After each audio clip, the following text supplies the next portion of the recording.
Hey guys, today we are going to learn how to adjust our vertical runners on our women's lacrosse sticks. So what I'm referring to are these guys, the leathers, and then these thick nylons, also called top string, that I use as the middle runners. You should ideally adjust your center runners when the ball is too deep. Right now you can see, let me try to get up there. This is a really nice place for the ball to be sitting right now. You can push it in and it's still not going to be illegal, which is technically what the refs can do if they want. Normally we wouldn't want to adjust the runners in this kind of stick, but we're going to do it anyways just to show you guys.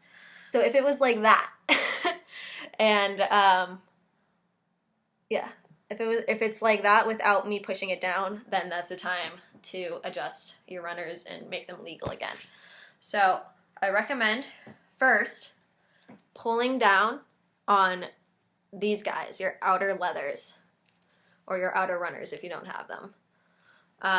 As you can see, that already has kind of pushed in the pocket a little bit.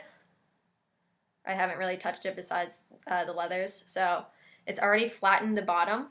There's still a nice little pocket at the top, but so what we're going to do is we're going to untie these knots here. So to save some time, I would recommend using needle nose pliers to untie your leathers and other runners because those knots should be pretty tight. So now we can see kind of where the knot used to be. Right here. So there. All right, you can kind of see a little bit of an indentation and where it has a tendency to go right back up instead of laying flat. That's where the knot is, where it used to be. All we're doing right now is retying a new knot at a higher placement. We've already pulled down the leather, and now we're just going to retie the knot a little bit higher than where it used to be. By higher, I mean higher up on the leather. This would refer to lower, this is higher. So we pulled down on the knot, we untied the knot, retied it at a higher placement, a slightly higher placement. I wouldn't recommend over 1 to 2 centimeters. And then we retied the knot. So now this leather is tighter than this guy. The other one we've already pulled down, as you can see, but if we were to break in the pocket now, one leather would be really tight and the other one would still be bagging out. So what we want to do is do the same thing to the other leather. So all we're doing to this leather is untying the knot and retying it at a higher placement, about 1 to 2 centimeters higher. So now both knots are tied a little bit higher. Now that our pocket is flat at the bottom, and it's kind of flattened at the top because we pulled down the 2 side runners, or leather runners in this case. We've pulled those down and we've made them tighter and tied a new knot. So now that those knots are tied, we can pound in the pocket. And then, let's see. There you go. So yeah, you can definitely see the difference there. The ball's sitting a bit higher now. So this would be too legal in my personal preference. Some girls actually like playing with sticks like this just because it's a really fast release. But personally, not me. I like a little bit more hold. However, if your stick was broken into the point of illegality and the ball was under the rails like that, that would be the time for you to adjust your side vertical runners, in this case the leathers.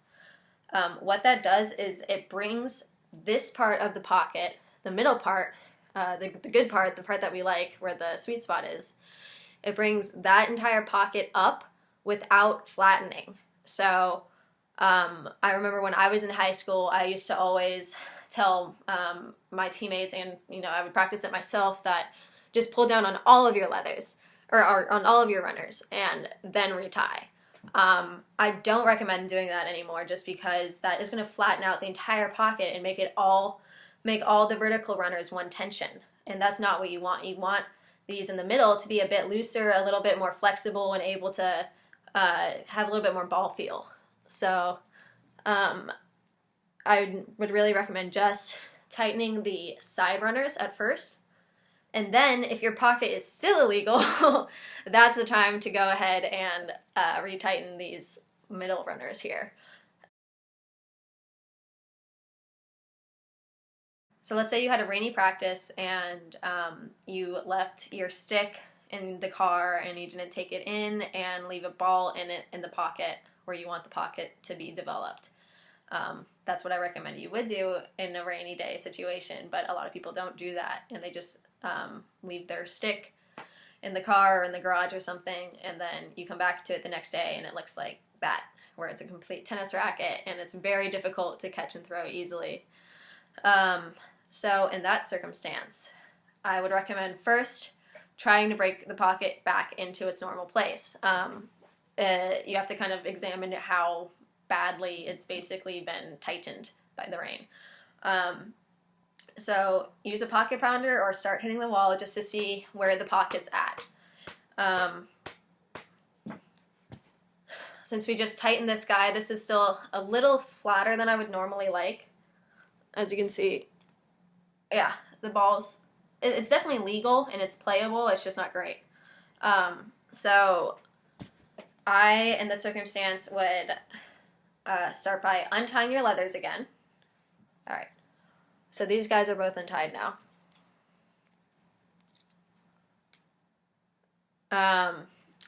Now I would get a pocket pounder or ball or a baseball bat and give it just like one or two good right where you want it. Two good hits right where you want the pocket to be. That should, maybe one more, yeah.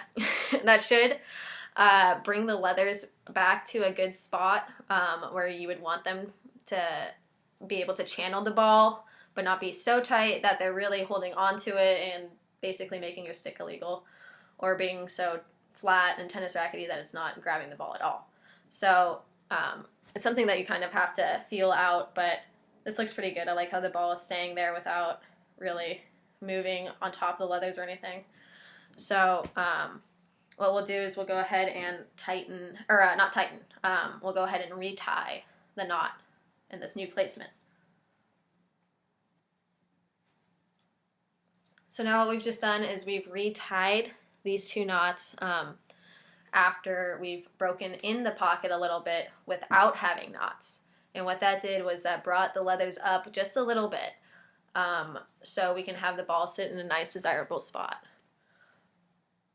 There we go. And we're back to normal. That's about where I would like the ball to sit. Let me flat it for you. There you go, yeah. But yeah, that's where I'd usually want the ball to sit. It's not going to become illegal during a game when it's this depth, and it's not going to be so tennis rackety that you can't use it. At the end, if the ball is already sitting at a desirable spot in the stick, you don't really have to worry about adjusting your center runners.